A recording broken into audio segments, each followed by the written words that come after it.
یوم عرفه کله ده او د یوم عرفې د ورځې څه فضیلت دی، په دغه ورځ باندې کم اعمال کول پکار دي او د دغې ورځې د روژې څه فضیلت دی. نو مسلمانانو ورونو انشاءالله په دې ویډیو کې به مختصر یو څو خبرې تاسو سره زه د یوم عرفې په حواله سره شریک کوم. د ټولو نه مخکې یوم عرفه کله ده، نو مختصر دا خبره واورئ چې یوم عرفه دا د منګل په ورځ راځي انشاءالله. د منګل ورځ چې ده دا به یوم عرفه وي. نو کم مسلمان چې په دغه ورځ باندې روژه ونیوله، نو نبی کریم صلی الله علیه وسلم فرمایي چې زما امید دی چې الله رب العزت به د دغې مسلمان چا چې د یوم عرفې په ورځ باندې روژه ونیوله د تیر شوي او د راتلونکي کال ګناهونه به الله رب العزت معاف کړي.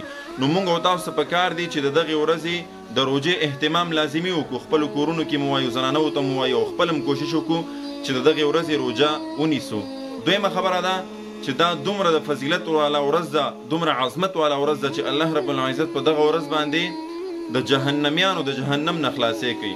بل یوه داسې ورځ نشته چې دومره زیات جهنمیان الله رب العزت د جهنم نه خلاصوي سوا د دغې یوم عرفې د ورځې نه.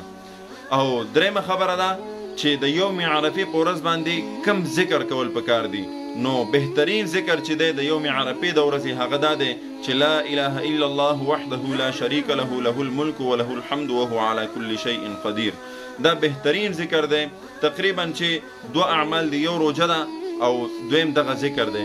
نو د یوم عرفې په حوالې سره ما وغوښتل چې تاسو ته دغه اهم پیغام درکم چې یوم عرفه اول دا خو د منګل په ورځ ده، د منګل په ورځ به انشاءالله زموږ د عرفې ورځ وي. او دویمه خبره ده چې په دغه ورځ باندې د روژې اهتمام وشي او دریم دغه ذکر وکړی شي. الله رب العزت د عمل کولو توفیق راکړي. د ثواب په نیت د نورو مسلمانانو سره ضرور شریک کړئ. السلام علیکم ورحمة الله وبرکاته.